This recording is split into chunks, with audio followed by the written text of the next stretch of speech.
আজি আমি এটা বিশেষ ট্ৰিক দেখুৱাবলৈ গৈছোঁ how to lock and folder in windows 11 মোৰ লগৰ এটা সুধিছিলে আৰু মই চেষ্টা কৰি চালোঁ পাৰি শ্বেয়াৰ কৰিব লৈছোঁ চিম্পলি আমি এতিয়া ফল্ডাৰ লক কৰিব বিচাৰোঁ আমাক নিশ্চয় এটা এপ্লিকেশ্যন দৰকাৰ হয় থাৰ্ড পাৰ্টি এপ দৰকাৰ হয় তো উইদাউট থাৰ্ড পাৰ্টি এপ কেনেকৈ এটা ফল্ডাৰ লক কৰিব পাৰি তাকে দেখুৱাব লৈছোঁ আই হোপ সকলোৱে চাই ভাল পাব লাভৱান হ'ব এতিয়া আমি ভিতৰতে কি কৰোঁ ফল্ডাৰ আছে এক লক কৰিবলৈ এটা এপ থাকে থাৰ্ড পাৰ্টি এপ ইউজ কৰোঁ আমি তাৰ দ্বাৰা আমি লক কৰিব পাৰোঁ ইয়াত মানে অপশ্যন তেনেকুৱা নাই যদি নাথাকে চ' ইয়াত এটা অপশ্যন আছে সেইটো হ'ল কামাণ্ড ইউজ কৰিব লাগিব চ' তোমাৰ কাম নকৰিব চ' ডিলিট অ'কে এট ফাৰ্ষ্ট মই এটা হেৰি কৰিম টেক্সট ফাইল এটা বনাই ল'ম ইয়াতে টেক্সট ডকুমেণ্ট নটপেড ফাইল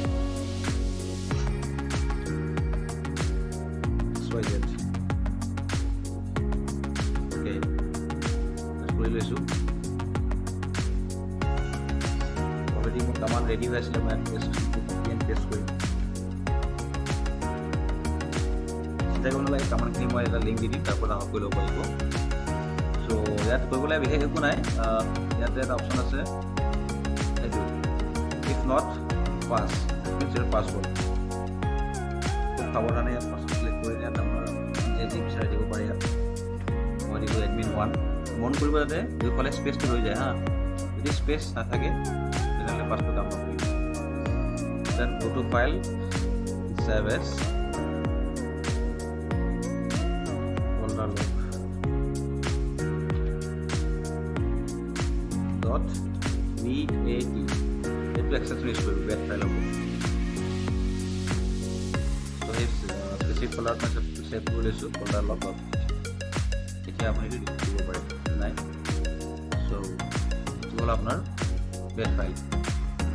ইয়াৰ লগতে এটা ফল্ডাৰ অট'মেটিক জেনেৰেট হ'ব ফল্ডাৰৰ নাম হ'ব প্ৰাইভেট অ'কে ক্লিক কৰিলোঁ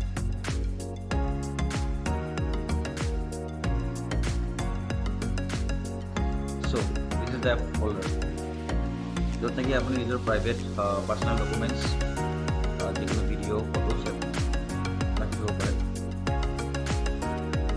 ৰখা নাই বাৰু ছাপ'জ ইয়াত আপুনি যি বিচাৰে আপোনাৰ যিখিনি মানে কনফিডেঞ্চিয়েল ডকুমেণ্ট আছে বা যিখিনি আপোনাৰ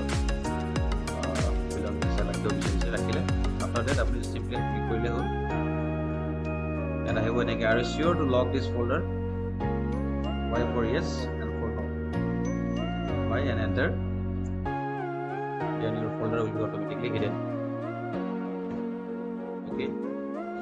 then যদি আকৌ লগা হ'ল আপোনাক জাষ্ট এই বেড ফাইলত ক্লিক কৰিলে হ'ল ইয়াত আহিব enter password to unlock your secure folder so' মোৰ পাছৱৰ্ডটো আছিলে admin 1